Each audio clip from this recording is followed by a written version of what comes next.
Now I want to introduce Lauren Dottor, is a licensed professional counselor and licensed clinical social worker who has been practicing for 17 years in Bucks County, Pennsylvania.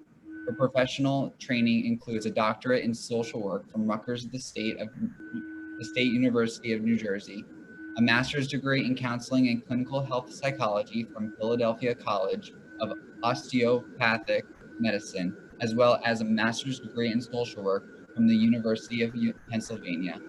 Lauren has a private psychotherapy practice with offices in Doylestown and Dublin, Pennsylvania.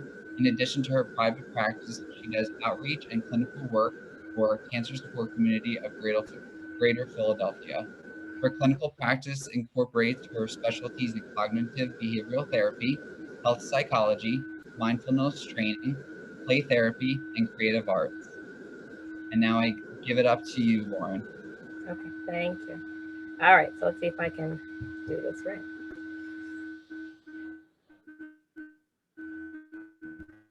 All right, so in here,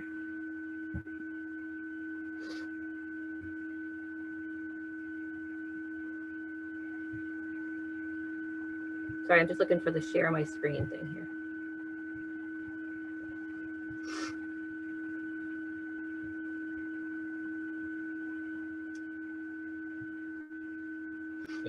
The share the screen should be at the very bottom. Yep, I'm finding it. Thank you. All right, so that's sharing. Okay, so I wanted to start today by just sort of giving a little bit of history of how I got into play therapy and all of this, which will make some sense into why I decided to do this kind of a training.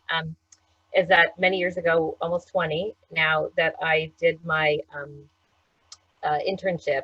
I was at an agency where I was given a lot of child clients, and I had no idea. I was going to a program where they did a lot of cognitive behavioral work with adults, and so I really had no idea what I was doing. And luckily, we had really great play therapy supervisors, and we were an agency that did not have a lot of resources. So there were no real toys in the play therapy room, so we were trying to do play therapy, and we didn't have anything. And so we were just bringing games we had at home or games we could get pretty cheap.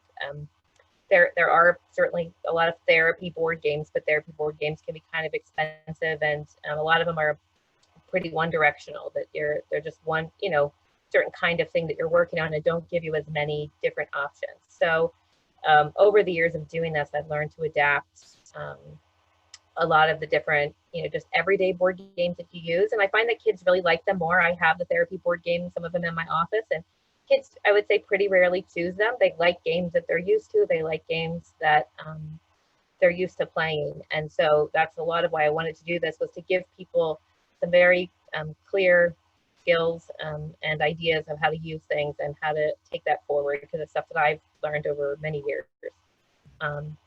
So I'll probably will not use the whole 45 minutes. So hopefully we'll have more time. I was hoping that people could maybe give some questions of scenarios or things that they might use them, and I could give you some more specific suggestions in the end. So, all right. So like I said, we're going to talk about, I'm just going to talk a little bit about some of the history of play therapy, just so people know what that is and why that relates to this, and then how games are used in play therapy. And then we're going to talk a little bit about the different games and how we can use them specifically. So I started here with just statistics, and people probably know some of these. Maybe you've seen them in some of the other trainings and things, that, there are an awful lot of children, and my next slide is about, or the next slide, are children, statistics about children and adults. So obviously children in schools that are affected by cancer are children that are going to have a diagnosis of their own, and or are going to have a family member, an aunt, an uncle, a neighbor, a brother, a friend, somebody in their world. I think probably, I assume almost all people have somebody in their world that's been diagnosed with cancer, and that they're dealing with this related to that. Okay, so what is play therapy? So this is a definition from the Association of Play Therapy, which is an international organization that basically does registration of play therapists, basically as a certification. And so really they look at it as you're using some kind of theoretical model, being cognitive therapy or psychodynamic, or some way of looking at the issues that a child is facing. And then through this interpersonal process of play, you're going to work to either help prevent more issues from coming up and or resolve the issues that are happening. So that's my version of this complicated definition. But so play therapy started in the early 20th century, just as a way they started to realize, like, that children were not just little adults and they needed to think of their mental health needs differently. And we understand play as a way that children, form relationships, they communicate and solve problems. And so it just made sense to work with children through their own language, and that children really express themselves in the language of play. And there are a lot of different, like I said, about theoretical orientations, and this doesn't matter to most people, but just we all think about things differently. We might, I think in the end, all theoretical orientations are aiming to do the same thing. They're just thinking of a problem from a different way, and so games are also used a lot in play therapy. I think traditional play therapy is really that you have a dollhouse and you have blocks and you have a sand tray and figures and things like that. And so people don't always use games as much, but I find actually as children get to be more school age that they really, they choose games an awful lot because they're familiar with them. And so, like I said, play is a natural medium, and games can help with, games are really nice for a lot of things, frustration tolerance in kids. There's certain kinds of games. There's a game I like called Mr. Mouth, and you have to flip a little tiny bee into the mouth, and mine is broken, so the mouth doesn't move, which I don't know how you do it if the mouth moves. The mouth spins around and it opens and closes, and I think it's difficult with just the mouth off, just to flip it into the open hole. And so kids get frustrated with that, but they're great for that, for working on coping skills. How do we cope with difficult things, social interaction, competitiveness, building rapport, communication, all these kinds of things. And so, but these are what games themselves are good for, and not necessarily the things that we're going to talk about, which are really how we might adapt them to be a tool for talking about issues.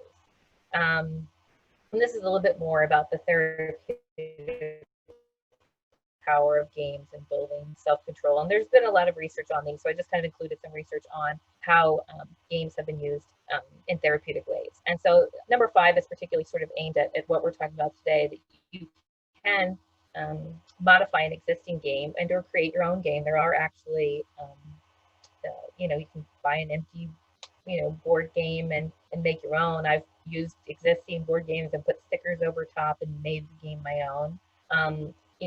So you want to consider the purpose of the game and what your goals are in working with the child, or working with the group, and trying to think of what it is that you're wanting to do to help them. Games can be used to address grief as well, and cooperative games. That was just some research about how cooperative games can help, just research about how they have been helpful in, particularly they did a study about, reducing bullying and understanding each other. But games are also in play therapy in general. It's pretty often used in medical settings and for children to help reduce anxiety and hopelessness. So that's another reason that we think about using games and using play, because it is something that has been proven to be helpful for children. Improving their attitude, decreasing pain. So these are all wonderful things. And some of it might be the distraction, but we look at it also as that, again, if play is a child's method of communicating and their way expressing it, and their way of expressing themselves, it's also their way of coping and their way of managing feelings. And so being able to play is a really important way of helping children to manage their feelings. Okay, so some of the benefits of using games. Games are enjoyable. They're fun. Kids like them. They choose them. Like I said, most often kids will choose games, I have to say, or my sand tray therapy in my office. They like that an awful lot. Because you don't have a big sandbox in the middle of your house, so that's a particularly fun thing. But games can help separate real life and allow fantasy experiences. So I was thinking, when I was thinking of this, like Candyland, like you're not in the real world, you're in the candy world, right? And you're stuck on the taffy spot and you get the gingerbread man, and so you're in a fantasy world. And so it's sometimes easier to express your feelings when you're not here in this world where all the difficult things happen and you can be in a play world. And the rules help define and restrict behavior. So games are good because they're not super open-ended. It's closed. There's not, you know, you're not going to be flying around the board. I mean, you could, I suppose, but the idea is that, you know, it's contained space. And so contained space feels safer. Players can compete with each other towards a goal, which is a nice thing, you know, so kids get engaged in that and it's fun and they want to beat you. And so they sometimes, I find, are not always thinking about the questions or answers or things that the therapeutic things that we're doing in the game, because they're really focused on they want to beat me. And games pose a challenge. That's a nice thing about them. So I mean, if you're playing with blocks or playing in a dollhouse, there isn't always an aim, but there is a game that you want to get to the end. You want to get the most cards. You want to get all your guys back to home, you know, if you're playing Sorry or something like that. And games can involve the interaction of two or more people. So it's, you know, it's an interaction, it's a social thing, you're doing it with someone else. Okay, so I was also thinking then about, you know, when would you use games in a school setting? Like what would be, and obviously these questions, if, you know, for parents at home, they're the same kinds of things. That, you know, if somebody was recently diagnosed with cancer, and they might have feelings to express about that, right? So if I said this a student at school, but it could be anyone in the family, right? If someone's recently diagnosed, having a family member with cancer, losing a student in the school to cancer, and or somebody in the family of someone has passed away from cancer. It might be reasons that you might want to help kids in coping. And this is really, I just basically have said that you could use this in all settings. I mean, I think you can apply games and therapeutic play to all different kinds of settings. You're just going to adapt it differently and you're going to think about it a little bit differently, depending on, you know, obviously you can do more intimate things in the individual meeting with a child than you would, and you could swap in the word guidance there for parents, you know, individual meeting with a parent or meeting with the whole family at home. So you can do this with gameplay in the house.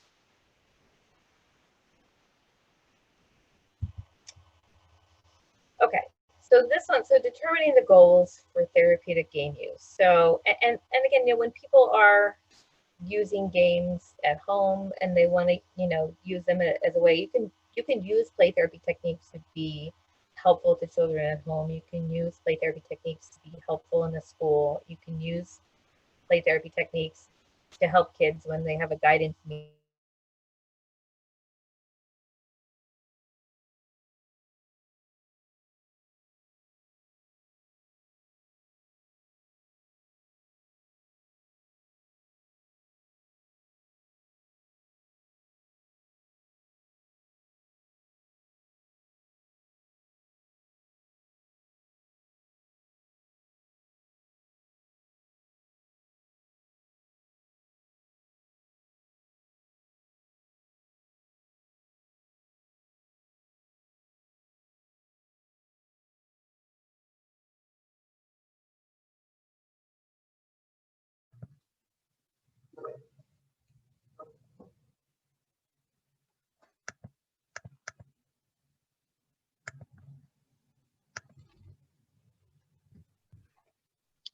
I'm just going to jump in here. It looks like we've lost our speaker, so we're going to see if we can get her back on and up to speed. Just bear with us a couple minutes if you don't mind, everybody. Thank you. There, I got kicked off, didn't I? Yes. All right. Can you hear me again? Yep, you're back. Sorry. That's okay. Whatever we did to our internet, it does not want to participate today. All right, so where did you last hear me? You can pull up your slide deck. That will remind us. Okay. All right.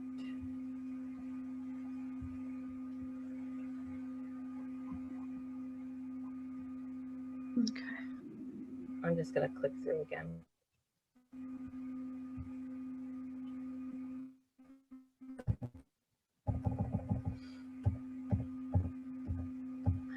I think we were right around where we were talking about some goals, I think. Goals. Yes, okay. Right, determining your goals for therapeutic games. Yep. Okay. All right, so hopefully you can hear me okay. Keep saying that the internet connection is unstable and I may just need to go for a walk closer to it while I'm talking, but which I will do. Hopefully that helps. Okay, so determining the goals for the use of play, you want to be thinking about what you're looking for, right? So sometimes you might be looking for, sorry, I'm just going to go for a walk and hope this works.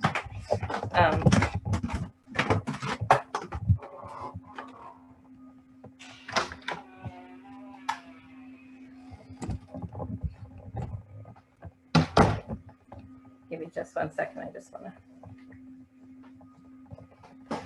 All right. All right. So you want to be thinking about whether or not you just want to be talking and open up conversation, whether you want to be discussing specific questions and answers, whether it is you want kids to develop coping skills, whether you want to just understand how kids are coping. And an example with that would be instead of asking, like I might ask kids in a game, you know, every time we land on this space, we're gonna give me an example of a coping skill you would use. And that's just identifying and developing coping skills, right? But if you want to understand how they're coping, you might say, what are some things you do when you're sad? And so then kids are going to give you an example, you know, I kick something, I break something, you know, they might give you those kinds of answers. They might say, I go up in my room and I hide. So that's going to give you an understanding of how they're feeling. So that's going to be a little bit different than just trying to work on and develop coping skills.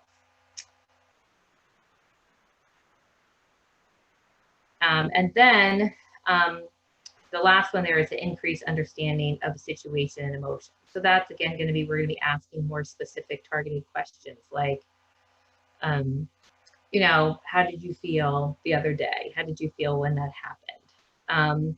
And, you know, that one is probably going to be the least likely to be used. Usually we're going to use more open-ended kinds of things, but there might be a reason that you do that. I would often use that with a kid who doesn't want to talk on their own. That sometimes I find that through games, they on their own, you can ask them things and they don't want to answer you. But when you're like, oh, when you land on red, you have to tell, you know, we all have to say something. And I always participate too, I should say. So like if you're doing this with a teacher, guidance counselor, or a parent, you participate too. You're not just making them answer the questions, you're going to do them too.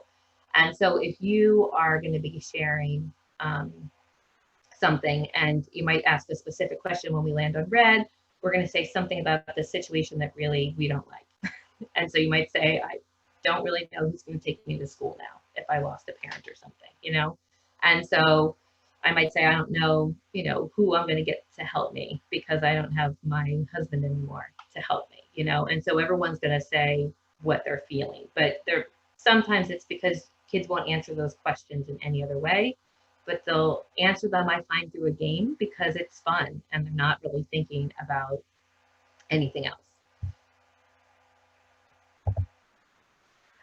Okay, so decision making about the games to use, you're just going to be thinking about the age of the students. You know, if you have a 16-year-old, they might really love Candyland, and if that's their favorite game, maybe that works, but not every 16-year-old is going to like Candyland. The emotional openness of the students, right? So if you have a bunch of kids who really don't want to talk, you're going to start in a much more open forum than if you have a group of kids who are really open or a kid themselves that's really open, that you might be able to ask them very direct questions and they will answer them. The emotional safety of the classroom or guidance environment. So, you know, if kids are bullying or teasing each other in the class, maybe you're not going to be asking the kinds of questions you would ask if you knew it was a really nicely connected group of kids. Parent considerations with questions asked, you know, we never want to ask kids things that their families would be uncomfortable with. So just thinking of those kinds of things. The group size. which is just really, if you have a huge, big classroom, you're only going to get maybe 1 or 2 answers per kid. And so you're really going to be more thoughtful about what it is that you want to know or you want to have them think about. And then the emotional impact of the loss or diagnosis, just because sometimes you don't want to do things right after something happened. It's too hard, it's too raw. And so it might be if someone has a grandparent that passed away who lived across the country, that might be easier to talk about, if it wasn't if they weren't as connected, then it might be, if it was another kid in the classroom, you might not want to do these things right away. And this I just made, this is a chart, so if any of you are interested and you get the slides, I just made this as a chart of what games you can use with 2 players or 4 players, which ones are good for which age groups. For 13 and up, you definitely could use some of the kids' games if they're really into that and they just love that and it has a nostalgic sort of feel, they might like those, but I just said generally speaking. And then classroom friendly. Most, I think everything is guidance friendly or family friendly, just there's not all of them I think that would work for a bigger classroom.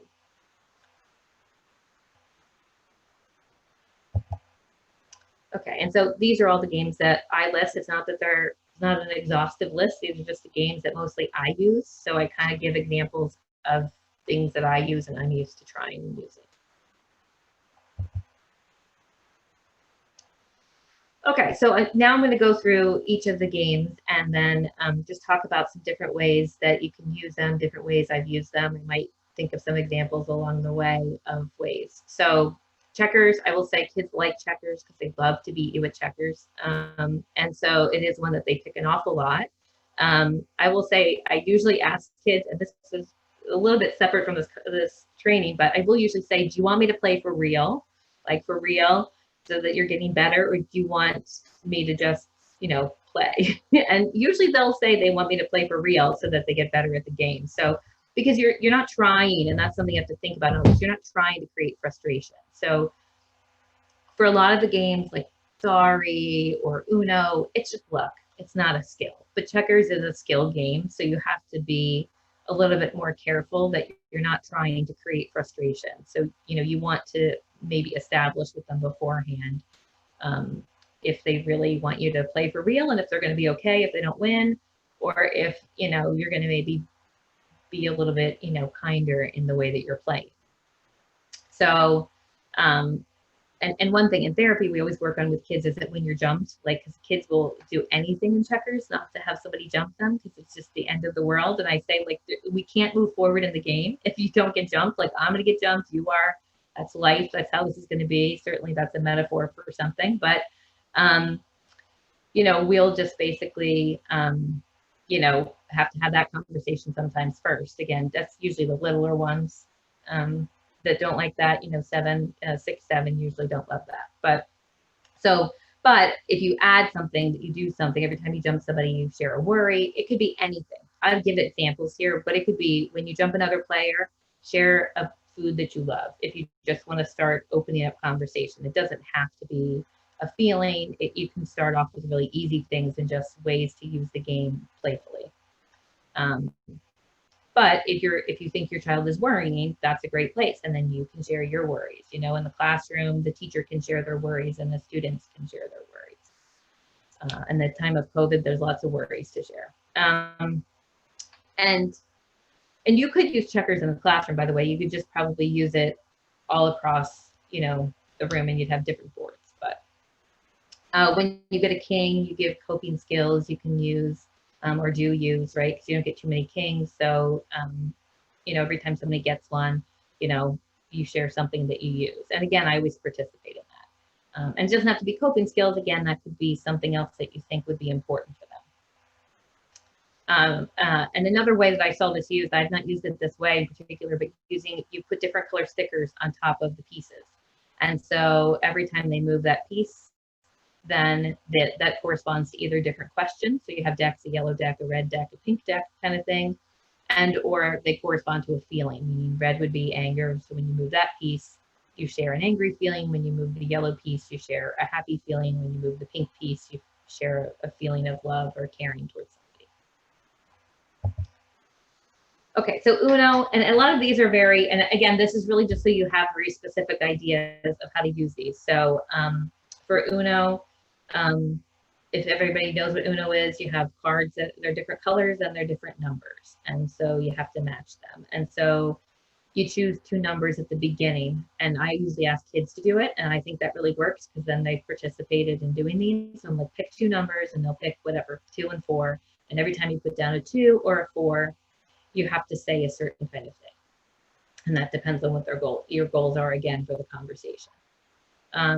Asking a question every time the color changes, right? So every time, it was yellow, now it's red.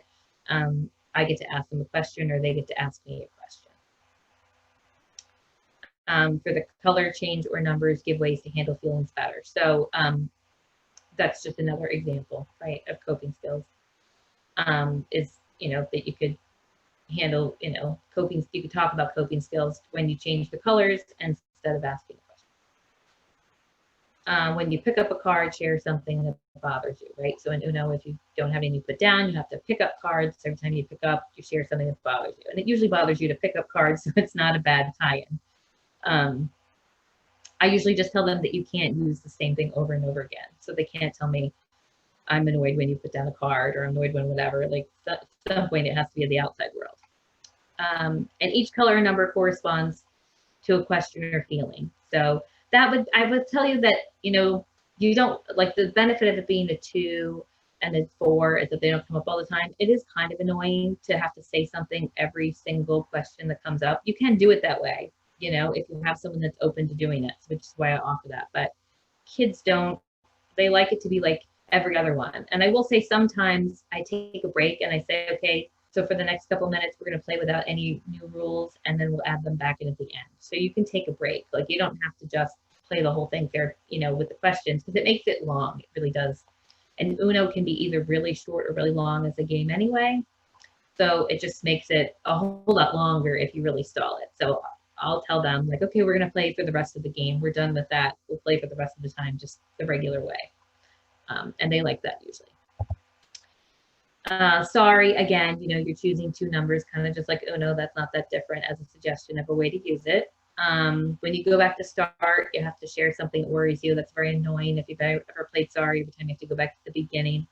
So you could use that metaphor as an example. When in life do you feel like you have to start all over again? When I make my bed and my mom tells me it's not made right, I feel like I have to start all over again. And then again, each number is a question or feeling, that you could do that. And again, that's only if you have somebody who really loves answering these questions and really wants to do that. Everybody isn't going to want to do that. Don't break the ice. So there's a picture of it there if you're familiar with it. And what I've done is I have little stickers on the side. And I actually got that idea from somebody who was a speech therapist, and that's actually how they used it. But I have different mindfulness techniques on there. So it's either, I have a deck of questions, and they're actually I got online of different emotional questions. And I think some are from the Ungame, which is a therapy board game. And so some of my little stickers say, take a card, we take a card. Some of them say, share an observation. Some of them say, take a deep breath, take a moment of silence. So, you can just, you can do different things like that. And then some of them don't have anything on them. Again, because you want to break. You don't want everything to be, you have to answer a question. So when they get a blank one, most of the time, they're like, yes, I got a blank one, because they don't have to do anything. All right, and for each turn, give examples of either challenges in your life when you feel on thin ice, or a breakthrough you had in your life, right? So you can again use the metaphors of the games, and that's really kind of a fun way to use them too. So when do you feel like you're on thin ice? And you might explain to them what that means, like something's really not working out, or you don't know what to do, or a breakthrough, something you figured out that really worked out. And it's fine if their answers are not profound. It might be, I figured out a skateboarding trick, or I figured out something on the video game that I didn't know how to do. I don't look at, there's no wrong answers in this, because every answer is something that's about them. And so I don't, sometimes I would like a more profound answer. I would like them, but it's really about opening up conversation and making conversation easier. It's not about forcing them to talk about something they don't want to. So the benefit of doing this with games is that it's open-ended, they can answer, they can say something, and we're not telling them what specifically they have to answer. Unless again, you're asking very pointed questions, but you're really going to only ask a pointed question if it makes some kind of sense for the kid you're talking about. But you don't want the pointed questions to be uncomfortable. Candyland is fun because you have all the different colors. The different colors can be different feelings again. But like I said, also, you don't have to have everyone be that. When you go backwards, share a struggle in life that you've had. And I actually think that's a really good one for Candyland because kids get really annoyed when they have to go back. So it does help you relate. Just again, where the games, where I talked about in the beginning, that games help with frustration tolerance. I think it helps them recognize this game, this is frustrating, but there are frustrations in life too. Like we work through them. And we get special cards, you could just share a wish, and again, that's open enough that could be anything.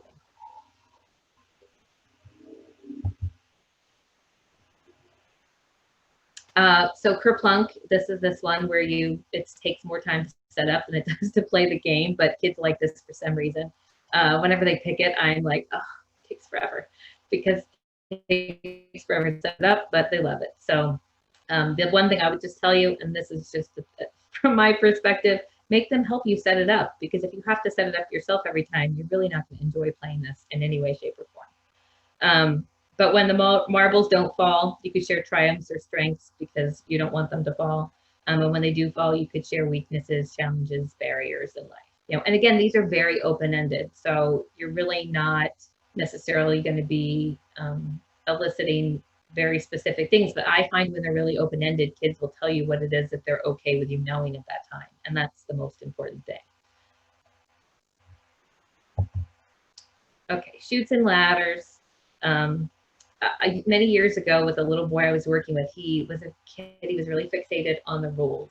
And so you had to do things by the rules. And so his parents thought I was torturing him because we did a family play session, and I made him go up the slides and down the ladders. Because I said to him, well, when you go to the playground, don't kids sometimes climb up the ladder or climb up the slide, I'm sorry, and you can go down the ladder, obviously, right? And so we played backwards. It doesn't work out perfectly on there, but it was just a way of thinking of doing things differently. And it really did, amazingly, it helped him a lot with trying to think outside the box and to think of things in different ways, and they didn't have to be so rigid. But he had a really, really hard time imagining, because he's like, those are not the rules of the game. And this idea, so sometimes, and that does bring that up in general, that sometimes you have kids that don't want to play a different way. They don't want to play when it's not by the rules.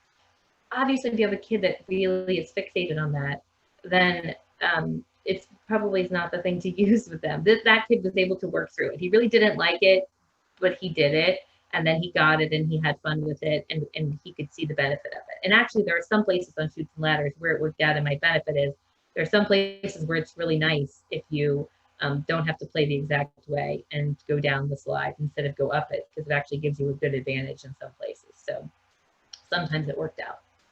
But so that was the way that I used it. So again, 2 suggestions are every time you go down a slide or up a ladder, you answer a question. But it could also be, the ladder could be like a happy moment and the slide is a sad moment, right? That you're sharing something. And then the numbers, because you spin a spinner for it, every number could correspond to a feeling or a question, right? That you've established beforehand. And one thing, you can always make the questions with them. Like, what would be some fun questions we have in this game? You don't have to make all the questions yourself. I usually leave, I would say the majority of it pretty open-ended. I don't usually ask very specific questions. But playing cards, there's so many different card games. I pick ones that kids like. Usually they teach me things. Trash is a game that I know because kids taught it to me and they love it and they like to play it. It just has lots of rounds. So just at the end of a round, I would have them share something, because every time you put down a card, it would take 100 years to play a card game if you played that way. So like with war, you're not going to do that because that's all war is putting cards down. So you're going to have certain numbers are sharing certain thoughts or certain feelings.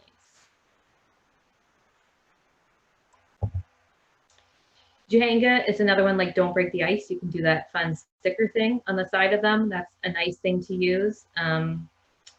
And so it could be, you know, you could write on the side of the Jenga piece. And there actually, I think, is like a chalkboard Jenga that you can buy. I've seen it. And you can, so you could just write them on there and then erase them and make them different, what's on them. Although I'd just be worried if a kid doesn't want to do it, that they would smudge it off. But I guess if they really didn't want to do it that much, it's probably not worth, it's probably not worth worrying about. But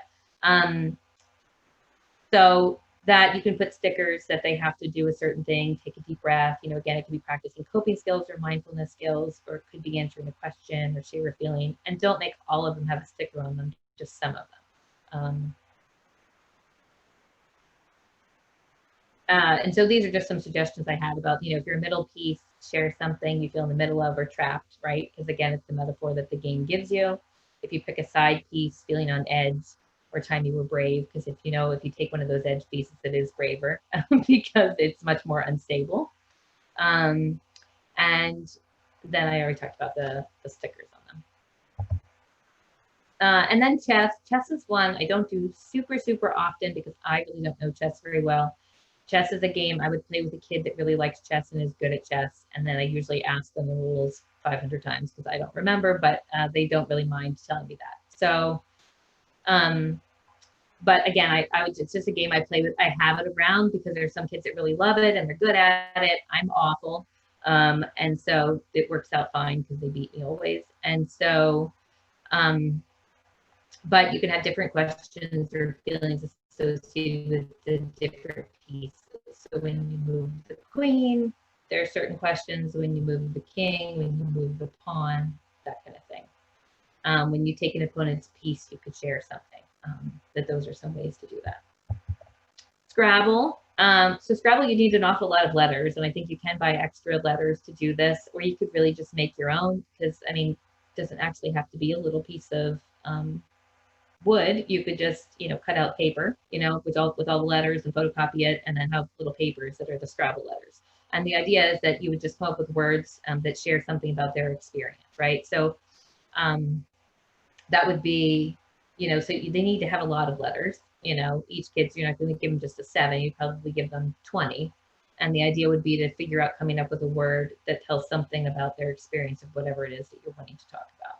Or create a theme for the game, that the theme of the game is coping skills or something. And so everyone, the words they have to come up with have to be coping skills. If it's really hard and they're stuck, just let them switch letters and stuff. I mean, the goal is really more to be thinking about things that connect with their experience, not being rigid about the Scrabble rules. Mr. Mouth, this is the one I was talking about, that little head there spins and the mouth opens, which I think makes it impossible. So I just took the head off of mine because it's broken anyway.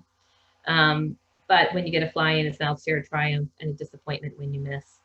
And this is a great game for frustration tolerance, like I said. But and ask questions from a list when you get a miss, and then take a break when you get one in, meaning that you just don't have to answer something. Again, that's just kind of fitting in with, you're not going to overwhelm them with so many questions and so many things. Pictionary. Pictionary is really good because, I mean, you're probably not going to use the actual Pictionary box. You can make your own Pictionary, so you don't even really need it. It's just having them draw things that relate to what's going on. You might want to use medical things, right? But you might want to just use, you know, Pictionary coping skills would be really fun, you know, and especially for a classroom of kids, you know, meditating, running, drawing, jumping on the bed, you know, and you could have them all write coping skills, and then they go in a bag and people pick them out. And then, you know, that's the one that somebody has to draw. And, you know, I think sometimes people think it doesn't connect, but when somebody reminds you that this is something that they do, just like if you talk to a friend and they say, you know, I do this when I'm really frustrated, and it's something you think is a great idea, you're like, oh, that's a good idea. And you keep thinking of it. So when they're talking about things in the classroom, they're helping each other just by saying it. And or family members are helping each other just by sharing ideas. Because how often in life do we talk about what coping skills we use? Not really very often. and then have the option of coming up with a place or activity or feeling themselves for the game, and that I kind of already mentioned. Okay, so this is my summary of it, right? So that obviously, so therapy, play therapy is used for lots of different things, and we can use games therapeutically, and you can use them in any different context. It's just, these are just some really fun adaptations, things that I found over the years that work and help start getting kids to talk about things that are hard to talk about, that they don't want to talk about, or don't know how to talk about really in any other context. And I think it's a fun way to do it in a way that I find works. So I don't know where I am on time, but